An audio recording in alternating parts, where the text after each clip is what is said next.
చంద్రబాబుపై ఇంతకు ముందెన్నడూ లేని స్థాయిలో పర్సనల్ అటాకింగ్ సాగుతోంది. వ్యక్తిగతంగా రెచ్చగొడుతూ సాగుతున్నాయి ప్రసంగాలు. ఓవైపు మోదీ, మరోవైపు జగన్, ఇంకోవైపు కేసీఆర్ అండ్ కో ముప్పేట దాడికి దిగుతున్నారు.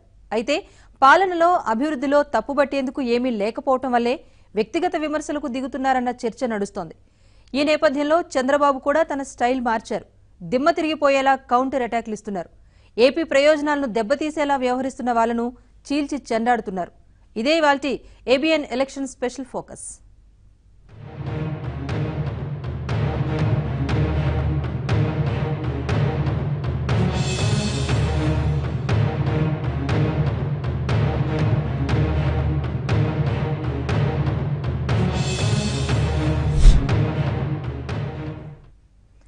చంద్రబాబు ప్రచార సరళి మారింది. ప్రసంగంలో వేడి పెరిగింది. విమర్శల్లో తీవ్రత ఎక్కువైంది. కానీ ఈ పరిస్థితులను చంద్రబాబు సృష్టించుకోలేదు.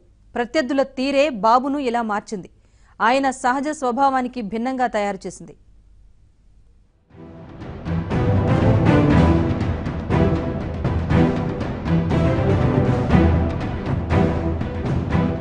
చంద్రబాబు శైలి మారింది.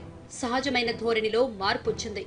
బహిరంగ సభల్లో, రోడ్ షోలలో, ప్రసంగాల్లో స్పష్టమైన మార్పు చోటు చేసుకుంది. హావభావాల్లో, విమర్శల్లో, ప్రత్యర్థులపై అటాకింగ్ లో భారీగా తేడా కనిపిస్తోంది. అసలు మాట్లాడేది చంద్రబాబేనా, అటాకింగ్ చేస్తుంది ఆయనేనా అన్న అనుమానం కలుగుతోంది. మొత్తానికి ఎన్నికల ప్రసంగంలో చంద్రబాబు ట్రెండ్ మారింది.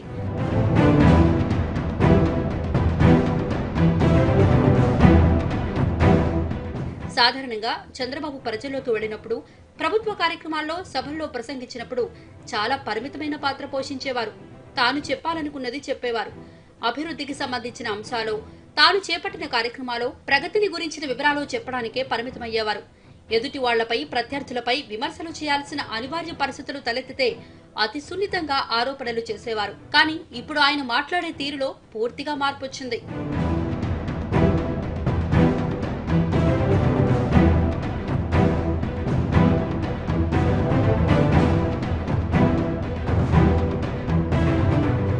ప్రసంగ శైలి, బాడీ లాంగ్వేజ్, ప్రత్యర్థులపై నేరుగా అటాక్ చేయడం, ప్రసంగంలో ప్రజలను భాగస్వామ్యం చేసే విధానం, ఇలా ప్రతి విషయంలోనూ బాబు తనదైన శైలికి భిన్నంగా వ్యవహరిస్తున్నారు. ఆయన ప్రసంగించడంతోనే సరిపెట్టుకోవడం లేదు. సభలకు వచ్చిన జనాలను ఇన్వాల్వ్ చేస్తున్నారు. ప్రసంగం మధ్యలో ప్రశ్నలు వేస్తూ ప్రజల ప్రతిస్పందనకు స్థానం కల్పిస్తున్నారు. ఫలితంగా ఆయన ఉత్సాహంగా ప్రసంగించడంతో పాటు ఎన్నికల ప్రచార సభలకు హాజరైన జనంలోనూ ఉత్తేజం నింపుతున్నారు. చెప్పాల్సినవి సూటిగా చెబుతూనే తనను వ్యక్తిగతంగా టార్గెట్ చేసిన వాళ్లకు తనదైన శైలిలో బదిలిస్తున్నారు.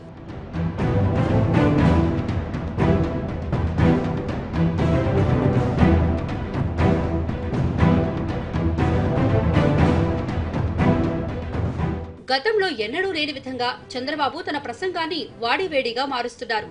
ప్రత్యర్థులపై నిప్పులు చెరుగుతున్నారు. సాంప్రదాయబద్ధంగా మాట్లాడే స్థాయి నుంచి సునిశిత విమర్శల మీదుగా ఇప్పుడు ఘాటైన పదజాలాన్ని వాడుతున్నారు.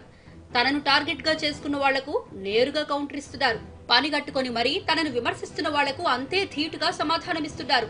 సహజంగానే ఎవరిపైనా అటాక్ చేసే మనస్తత్వం చంద్రబాబుది కాదన్నది రాజకీయ ప్రత్యర్థులు కూడా చెప్పే మాట. కానీ ఇప్పుడు ఒక రకంగా ప్రత్యర్థుల కౌంటర్లకు ఎన్కౌంటర్ స్థాయిలో బదిలిస్తున్నారు.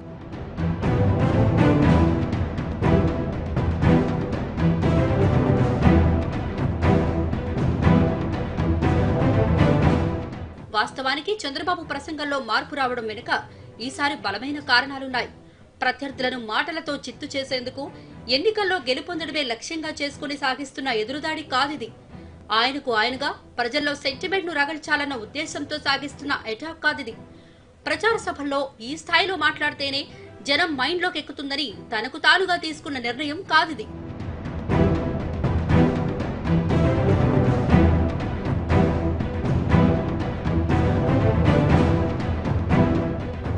ఈ స్థాయిలో చంద్రబాబు ఈ రియాక్షన్ కు ప్రత్యర్థులే కారణమవుతున్నారు. అవసరం లేకున్నా చంద్రబాబును వ్యక్తిగతంగా టార్గెట్ చేసుకున్న వాళ్ల విమర్శలున్నాయి. తాము మాటిచ్చిన వాళ్ల కోసమైనా చంద్రబాబును నిరుత్సాహపరిచేలా పర్సనల్ గా టార్గెట్ చేసుకున్న ప్లాన్ ఉంది. చంద్రబాబును వ్యక్తిగతంగా లక్ష్యంగా చేసుకుంటేనే ఈసారైనా అధికారంలోకి వచ్చే అవకాశం ఉంటుందేమో అనుకున్న వాళ్ల కలలున్నాయి. ఇక ఏ సంబంధం లేకున్నా కేవలం రెచ్చగొట్టే ఉద్దేశంతోనే పక్క రాష్ట్రం నుంచి విమర్శల జడివాన సాగుతున్న పరిస్థితులున్నాయి.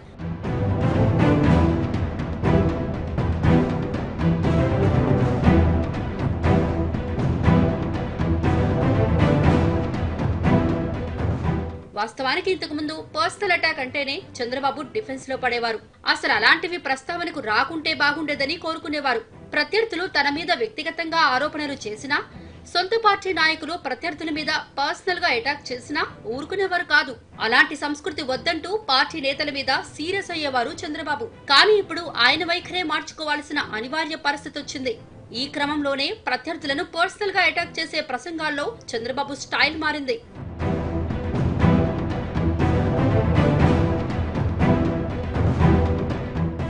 అయితే ఆయన వైఖరి మారడంపై వ్యక్తిగతంగా ప్రత్యర్థులు చేస్తున్న దాడులు మాత్రమే కారణం కాదు.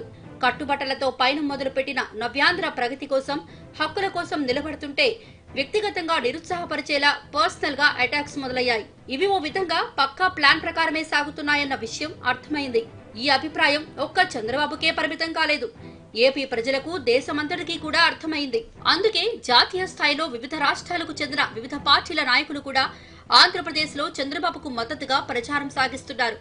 ఈ కీలక సమయంలో నవ్యాంధ్రకు చంద్రబాబు అవసరం ఎంతుందో వివరిస్తూ ఏపీ ప్రజలలో, ఓటర్లలో చైతన్యం కలిగిస్తున్నారు.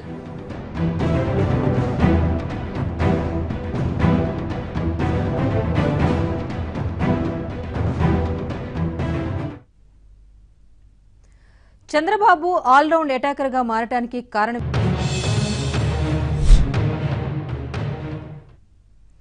ఒక్కసారిగా ఈ మార్పులకు కారణమైన సందర్భాలేంటి? చంద్రబాబు ఆల్రౌండ్ అటాకర్ పాత్ర పోషించడానికి దారితీసిన పరిస్థితులేంటి? వ్యక్తిగతంగా మాటల దాడులకు పాల్పడిన వాళ్లెవరు?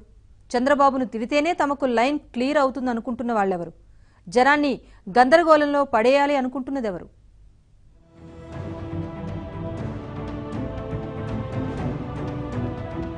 ఎన్నికల ప్రచారంలో ఏపీ సీఎం చంద్రబాబు ప్రసంగాలు మామూలుగా సాగడం లేదు. తనను టార్గెట్ చేసుకుంటే ఎలా అటాక్ చేస్తానో చూడండి అనే విధంగా పంచులు వదులుతున్నారు. చంద్రబాబు ఈ విధంగా చేస్తున్న అటాకింగ్ లో ఓ ఆత్మవిశ్వాసం ఉంది. కనీసం కేర్ ఆఫ్ అడ్రస్ కూడా లేని రాజధానిని పునాదుల నుంచి నిర్మిస్తున్నానన్న ఆత్మ సంతృప్తి ఉంది. జరుగుతున్న అభివృద్ధిని కళ్లారా చూస్తున్న ఆంధ్రప్రదేశ్ ప్రజల అండ తనకే ఉందన్న ధీమా కనిపిస్తోంది. ఏపీ ప్రయోజనాలే లక్ష్యంగా ఒంటరిగా పోరాడుతోన్న తనకు విజయం వెతుక్కుంటూ వస్తుందన్న ధైర్యం గోచరిస్తోంది. నరేంద్ర మోడీ కరుడుగట్టిన ఉగ్రవాది, మంచివాడు కాదు. ఆ మధ్యకాలంలో గోత్రాలు ఏం జరిగింది? 2000 మందిని చంపేశారు. ఆ రోజు నేను అడిగాను, నరేంద్ర మోడీ ఈ దేశం ఉండడానికి అర్హత లేదు, ఈయన రాజీనామా చేయాలని డిమాండ్ చేసిన మొట్టమొదటి వ్యక్తి నేనేనని మీ అందరికీ తెలియజేస్తున్నా. ఆ తర్వాత మీరు చూస్తే ప్రపంచంలో ఏ దేశానికి పోయినా ఈ నరేంద్ర మోడీ మా దేశానికి రాకూడదని అందరూ కూడా ఆయన్ని బ్యాన్ చేసే పరిస్థితికి వచ్చారు. అలాంటి వ్యక్తి ఇప్పుడు ప్రధానమంత్రి అవుతారు. కొమ్ములు వచ్చినట్టు మళ్ళా ఈ మైనారిటీ సోదరులందరినీ దెబ్బతీయాలని ఆలోచిస్తున్నారు. చంద్రబాబు ప్రసంగాల్లో ఈ స్థాయిలో పదును పెరగడానికి మోదీ రెచ్చగొట్టిన మాటలున్నాయి. ఏపీలో నిర్వహిస్తున్న ఎన్నికల సభల్లో రాష్ట్ర ముఖ్యమంత్రి అనే విషయాన్ని కూడా పరిగణలోకి తీసుకోకుండా స్థాయి దిగజారి మరీ విమర్శలు చేస్తున్నారు ప్రధాని నరేంద్ర మోదీ. మోదీ హాజరవుతున్న ఎన్నికల బహిరంగ సభల్లో పూర్తిగా చంద్రబాబునే టార్గెట్ చేసుకుని ప్రసంగిస్తున్నారు. చంద్రబాబు నాయుడుతో పాటు ఆయన కుమారుడు నారా లోకేష్ ను కూడా తన ప్రసంగాల్లో లక్ష్యంగా చేసుకుంటున్నారు నరేంద్ర మోదీ. మాట్లాడే ప్రతి మాటలో చంద్రబాబును నిరుత్సాహపరిచే విధంగా వ్యాఖ్యలు చేస్తున్నారు. అందుకే చంద్రబాబు కూడా ధీటుగా బదులిస్తున్నారు. ఏపీలో మొట్టమొదటగా నిర్వహించిన సభలో అయితే ప్రధాని నరేంద్ర మోదీ కనీసం చంద్రబాబు అనే మాట నోట్ నుంచి పలక్కుండానే తీవ్ర స్థాయిలో విమర్శలు చేశారు. మాట మాటకు లోకేష్ తండ్రి అంటూ ప్రసంగించారు. ఆ ప్రసంగం రాజకీయ విశ్లేషకుల నుంచి తీవ్ర స్థాయిలో విమర్శలకు కారణమైంది. చంద్రబాబు అంటే నరేంద్ర మోదీకి ఎంత ఆక్రోశం ఉందో ఈ సందర్భంలో బయటపడ్డారు. कि मोदी को वेल्थ क्रिएशन नहीं आती है. उन्होंने ये भी दावा किया कि उन्हें खुद को, लोकेश के पिताजी को वेल्थ क्रिएशन आती है और वो इसके लिए मेहनत भी कर रहे हैं. साथियों, ये सचमुच में सच बोल रहे हैं, एकदम सही बोल रहे हैं. अमरावती से लेकर के पोलावरम तक वो इसी चक्कर में तो है ताकि उनकी अपनी वेल्थ क्रिएट हो और इसलिए चौकीदार से जरा उनको परेशानी हो रही है। ఒక ప్రధానిగా తాను చేయాల్సిన ప్రసంగంలో హుందాను మర్చిపోయానని విశ్లేషకుల విమర్శలతో అర్థం చేసుకున్న మోదీ ఆ తర్వాత కూడా పర్సనల్ అటాకింగ్ కే ప్రాధాన్యమిచ్చారు. సొంతంగా హెరిటేజ్ ఫ్రెష్ ను ప్రారంభించిన చంద్రబాబు రాజకీయాల్లో ఉన్నందున ఇబ్బందులొస్తాయని తొందరగానే గ్రహించారు. తాను హెరిటేజ్ బాధ్యతల నుంచి తప్పుకొని కుమారుడు లోకేష్ కు ఆ పగ్గాలు అప్పగించారు. ఇప్పుడు నారా లోకేష్ కూడా రాజకీయాల్లోకి రావడంతో తాను కూడా హెరిటేజ్ బాధ్యతల నుంచి తప్పుకున్నారు. పైగా దేశంలోనే ఏ రాజకీయ నాయకుడు చేయని విధంగా ప్రతి ఏటా తమ కుటుంబం ఆస్తులు ప్రకటిస్తున్నారు. ఈ స్థాయిలో రాజకీయాల్లో పారదర్శకంగా ఉంటున్న సందర్భంలోనూ ప్రధాని నరేంద్ర మోదీ వ్యక్తిగతంగా విమర్శిస్తున్నారు. ఓవైపు చంద్రబాబునే కాకుండా మరోవైపు ఆయన కుమారుడు లోకేష్ ను టార్గెట్ చేసుకుంటున్నారు. आपको पता है अंग्रेजी में दो शब्द है, एक SUN सन और दूसरा है SON सन। भाइयों बहनों, 11 अप्रैल को और आंध्र के इस चुनाव में हर मतदान के समय आपके एक वोट से इस दिन आंध्र प्रदेश का सनराइज होगा, SUN सनराइज होगा। और लिख के रखो, भ्रष्टाचार का SON सेट होगा, भ्रष्टाचार का सनसेट होगा। నవ్యాంధ్ర ప్రభుత్వమే కాదు, ఏపీ ప్రజలు కూడా ఎంతో ప్రతిష్టాత్మకంగా భావిస్తోన్న పోలవరం ప్రాజెక్టు విషయంలో నరేంద్ర మోదీ చేస్తున్న వ్యాఖ్యలను చంద్రబాబు తిప్పికొడుతున్నారు. ఇలాంటి వ్యక్తిగత దాడులతో చంద్రబాబు కూడా తన ప్రసంగాల శైలిని మార్చుకుని మరీ ఎదురుదాడి చేస్తున్నారు. ఈ స్థాయిలో దిగజారి మాట్లాడుతున్న వాళ్లను చూసి హుందాగా రాజకీయాలు చేయాలనుకున్న తాను కూడా వాళ్ల భాషలోనే సమాధానాలు చెప్పాల్సి వస్తుందని పరోక్షంగా గుర్తు చేస్తున్నారు. తమ్ముళ్ళు, ప్రతి సోమవారం నేను పోలవరంగా చేసుకున్నా.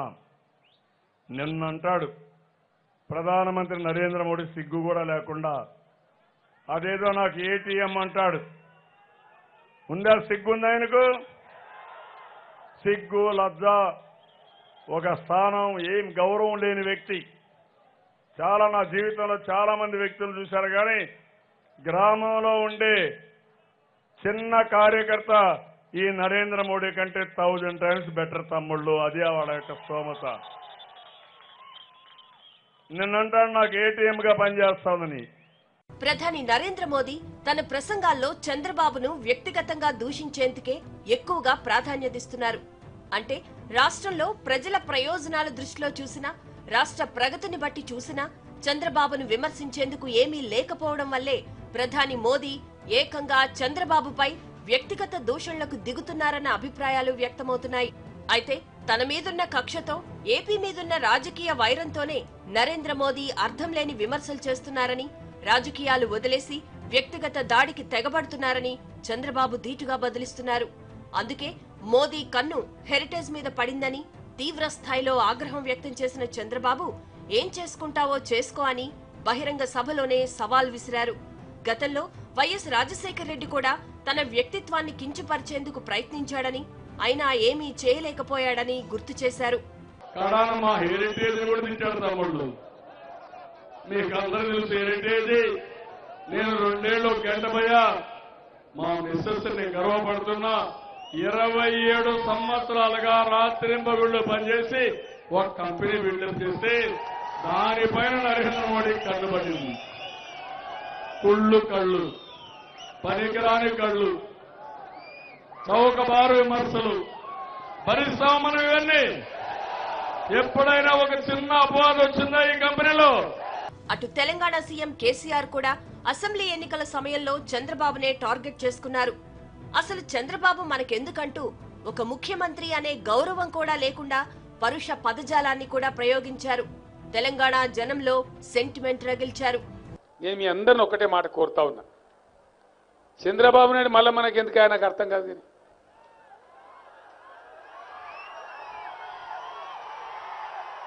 చంద్రబాబు నాయుడు అవసరమా మనకు? ఇలా చంద్రబాబు నాయుడిని భుజాల మీద పెట్టి మోసుకొచ్చినాడు కూడా. ఇంత కష్టపడి సచ్చి చెడి దీక్షలు బట్టి జైళ్ళలో పడి దెబ్బలు పడి మనం తెలంగాణ తెస్తే మళ్ళా ఆయనకి అప్ప చెప్తారా? అప్ప చెప్పుదామా? అప్ప చెప్పొద్దంటే వచ్చినోడు మనోడు కాదు, ఎట్లయినా ఆంధ్రోడే, తెచ్చినోడు మాత్రం తెలంగాణోడు. వీడిని దంచితే మొత్తం సాఫ్ అవుతుంది. దంచమంటే నేను కొట్టమని చెప్తలేను, ఓటుతో దంచాలి. మీద వాడు కొట్టే అక్కర్లేదు, తిట్టే అక్కర్లేదు, మన నోరు కానీ మన చేలు కానీ పాడు చేసుకునే అక్కర్లేదు. అంతేకాదు, చంద్రబాబుతో కాంగ్రెస్ నాయకులు పొత్తు పెట్టుకున్న సందర్భాన్ని ప్రస్తావిస్తూ తీవ్ర స్థాయిలో విమర్శించారు కేసీఆర్. ఆ సమయంలో ఆ వ్యాఖ్యలు తీవ్ర దుమారాన్ని రేపాయి. సిగ్గు లేకుండా మేము చంద్రబాబు నాయుడుతో పొత్తు వెళ్తాం, తూ మీ బతుకులు జడ, ఇయో బతుకులా. ఎవడైతే తెలంగాణ నాశనం చేసిండో, ఎవడైతే గుండు కట్టిండో, నిర్దాక్షిణ్యంగా ఎన్కౌంటర్ల పేరు మీద ఎవడైతే 100 మంది తెలంగాణ బిడ్డలను బలిపెట్టుకున్నాడో, తెలంగాణ ద్రోహి చెడిపోయి చంద్రబాబు నాయుడుతో పొత్తాం మీ బతుకులకు. అయితే కేసీఆర్ కు దీటుగా చంద్రబాబు ఏపీ ప్రజల్లో సెంటిమెంట్ నింపే ప్రయత్నం చేస్తున్నారు. కేసీఆర్ పలు సందర్భాల్లో ఆంధ్ర ప్రజలను కించపరిచే విధంగా చేసిన వ్యాఖ్యలను గుర్తు చేస్తున్నారు. కేసీఆర్ ఏం మాట్లాడారో వాటిని మళ్లీ మళ్లీ సభల్లో వినిపిస్తున్నారు. దొన్నపోతలు అన్నాడా, కుక్కలు అన్నాడా, రాక్షసులు అన్నాడా, ఈ ఆంధ్ర వాళ్ళని చీకొట్టిన పోరన్నాడా, అదే మరిగా మన యొక్క ఏదైతే ఉలవచారిని మా దగ్గర పశువులు తింటాయంటాడా, మన బిర్యానీ పేడ బిర్యానీ అంటాడా? అహంభావనా కాదా? అంతేకాదు, సెంటిమెంట్ ఒక్క కేసీఆర్ కే సొంతమా అని కూడా చంద్రబాబు ఏపీ ప్రజలను నేరుగా ప్రశ్నిస్తున్నారు. మనకు పౌరుషం లేదా, మనకు రోషం లేదా అంటూ ప్రజల నుంచే రియాక్షన్ వచ్చేలా ప్రశ్నిస్తున్నారు. కేసీఆర్ పై యుద్ధానికి నేను సిద్ధం, మీరు సిద్ధమా అంటూ ప్రశ్నించి ప్రజల్లోనే ఆలోచన కలిగిస్తున్నారు. మీరు గెలిపించడం కాదు, మీరు కావాల్సింది మనతో ఎవరైనా పెట్టుకుంటే కబద్దార్ జాగ్రత్తగా ఉండండి, మిమ్మల్ని భూస్థాపితం చేస్తామని చెప్పాలి. మా తమ్ముడు మీసాలు ఎవరేస్తున్నాడు. ఏం తమ్ముళ్ళు, మీ అందరికీ రోషం ఉందా? తెలంగాణ పైన కోపం వస్తా ఉందా? కేసీఆర్ పైన మనకు కూడా కసి ఉందా లేదా? మనం కూడా మనుషులవునా కాదా? ఇలా చంద్రబాబు మాటల్లో ఉత్సాహం రెట్టింపైంది. తనను పనిగట్టుకుని టార్గెట్ చేసుకున్న వారిపై చేస్తున్న విమర్శల్లో పదును పెరిగింది. సభల్లోనే ప్రజలను ప్రశ్నించి మరీ సమాధానం రాబడుతూ ప్రత్యర్థులపై కౌంటర్ అటాక్ చేస్తున్న జడి మరింత ఎక్కువైంది.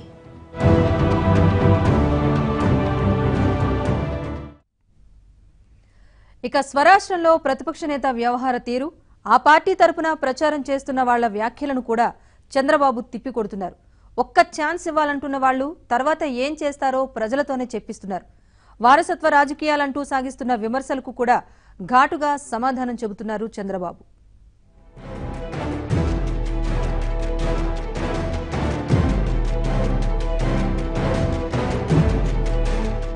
ఇప్పుడు ఏపీలో జరుగుతున్న ఎన్నికల్లో ఎవరెవరు ఎటువైపు ఉన్నారో, ఎవరెవరు కలిసిపోయారో ఆంధ్రప్రదేశ్ ప్రజలకు పూర్తి క్లారిటీ వచ్చింది. ముఖ్యమంత్రి చంద్రబాబు ఒక్కడే ఒకవైపు ఉండగా, ప్రతిపక్ష నేత వైఎస్ జగన్, పక్క రాష్ట్ర ముఖ్యమంత్రి కేసీఆర్, కేంద్రంలో ఎన్డీఏను నడిపిస్తున్న బీజేపీ నేత ప్రధానమంత్రి నరేంద్ర మోదీ ముగ్గురు మరోవైపు ఉన్నారన్న విషయం స్పష్టంగా కనిపిస్తోంది. కేసీఆర్ తో తనకు సంబంధం ఉందని జగన్ స్వయంగా బహిరంగ సభలో అంగీకరించారు. అటు కేటీఆర్ కూడా పలు సందర్భాల్లో జగన్ తమ వెంటే ఉన్నాడని చెబుతున్నారు. ఇక ప్రధాని నరేంద్ర మోదీ ప్రసంగాల తీరు, ప్రచార సరళి చూస్తే వైసీపీకి ప్రయోజనం కలిగించే విధంగా ఉంటున్నాయన్నది సామాన్యులకు కూడా తెలిసి వచ్చింది.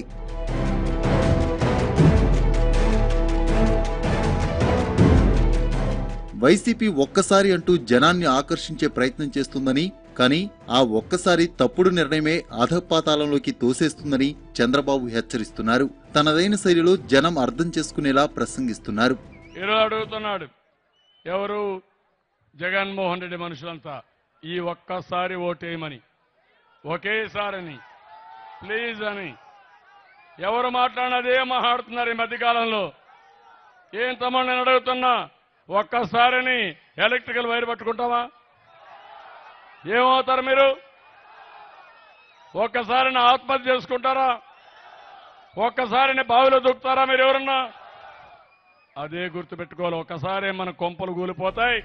అటు నరేంద్ర మోదీ ఓవైపు చంద్రబాబును పర్సనల్ గా టార్గెట్ చేసుకోగా, ఇటు వైఎస్ జగన్ ఆయన తరపున ప్రచారానికి దిగిన వాళ్లు కూడా ముఖ్యమంత్రిపై వ్యక్తిగత విమర్శలకు పాల్పడుతున్నారు. చంద్రబాబు పైనే కాకుండా ఆయన కుమారుడు లోకేష్ పైన స్థాయిని దిగజార్చే ఆరోపణలు చేస్తున్నారు.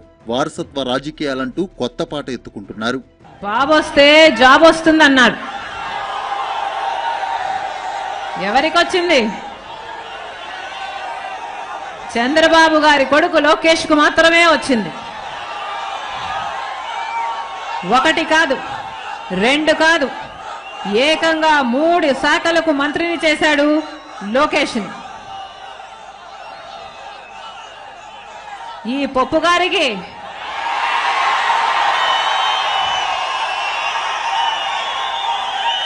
కనీసం జయంతికి వర్ధంతికి కూడా తేడా తెలియదు.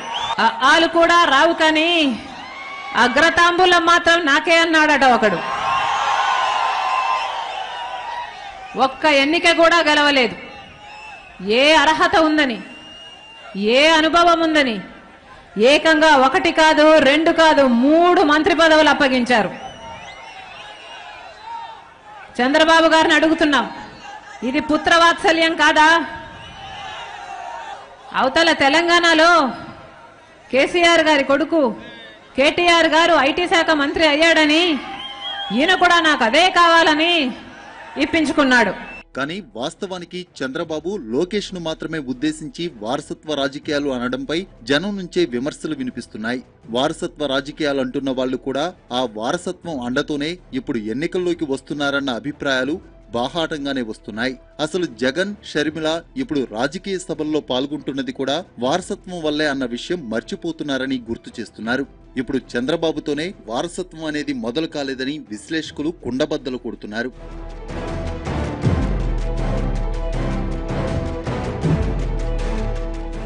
నిజానికి ఇప్పుడున్న రాజకీయ నాయకులు దాదాపు వారసత్వం పేరిటే ఎదుగుతున్నారన్నది సుస్పష్టం. పక్కనే ఉన్న రాష్ట్రంలో చూస్తే ఓవైపు కేటీఆర్, మరోవైపు కవిత, తెలంగాణ ముఖ్యమంత్రి కొడుకు, కూతురు. తొలుత కేవలం కేసీఆర్ కుమారుడు, కూతురు అన్న నినాదంతోనే ఎన్నికల్లోకి దిగి విజయం సాధించారు. అటు పక్కన చూస్తే కర్ణాటకలో యడ్యూరప్ప కొడుకులు రాజకీయాల్లో ఉన్నారు. దేవగౌడ కుటుంబం పరిశీలిస్తే 3వ తరం నేతలు వారసత్వంగా రాజకీయాల్లో కొనసాగుతున్నారు. మరోవైపు శరద్ పవార్ మేనల్లుడు, కూతురు కూడా ఆయన పేరు చెప్పుకుని రాజకీయాల్లో రాణిస్తున్నారు. ఓవైపు దేవేంద్ర ఫడ్నవీస్, మరోవైపు స్టాలిన్, ఇంకోవైపు అఖిలేష్ యాదవ్, ఇలా ఎక్కడ చూసినా రాజకీయ నాయకుల వారసులు అవకాశాలు సృష్టించుకుని పాలిటిక్స్ లో చక్రం తిప్పుతున్నారు. వీళ్లే కాదు, ఇంకా ఎంతో మంది ఇలా వారసత్వంగా రాజకీయాల్లోకి వచ్చిన వాళ్లు కనిపిస్తారు. అయితే ప్రస్తుతం ఏపీ ప్రచార సభల్లో ఈ తరహా అటాకింగ్ ఎదుటి వాళ్ల చెవికి ఎక్కే పరిస్థితి లేదు. ఎందుకంటే స్వయంగా వాళ్లే వారసత్వంగా రాజకీయాల్లోకి వచ్చి చంద్రబాబు అధికారంలో ఉన్నారన్న కారణంగా జనం అర్థం చేసుకోలేరన్న ఆలోచనతో ఈ విమర్శలు చేస్తున్నారు. కానీ చంద్రబాబు మాత్రం తనదైన శైలిలో వీటికి కూడా కౌంటర్ ఇస్తున్నారు. ఇప్పటిదాకా జరుగుతున్న పరిణామాలను ఉదాహరణలుగా చూపుతున్నారు. రౌడీల రాజ్యం, మీ ఇల్లు కూడా మీ పేరుతో ఉండదు, ఇంట్లో కూడా మనం కాపురం చేయలేము. ఒకవేళ హత్య చేసినా పోలీసులు కూడా కంప్లైంట్ తీసుకోరు. తమ్ముళ్ళు జాగ్రత్తగా ఉండండి. చంద్రబాబులో ఈ తరహా అటాకింగ్ ఇంతకు ముందు ఎప్పుడూ లేదు. కానీ ఇప్పుడు అనివార్యంగా ఈ స్థాయిలో విమర్శలకు పదును పెట్టాల్సిన పరిస్థితి నెలకొంది. ఇంత సుదీర్ఘ రాజకీయ చరిత్రలో చంద్రబాబు ఎప్పుడూ ట్రెండింగ్ గా ఉంటాడు. పరిస్థితులు, పరిణామాల ఆధారంగా వ్యూహాలు రూపొందిస్తారు. ఈ క్రమంలోనే ఇప్పుడు ప్రత్యర్థులపై విమర్శల్లో రాటుదేలిపోయారు.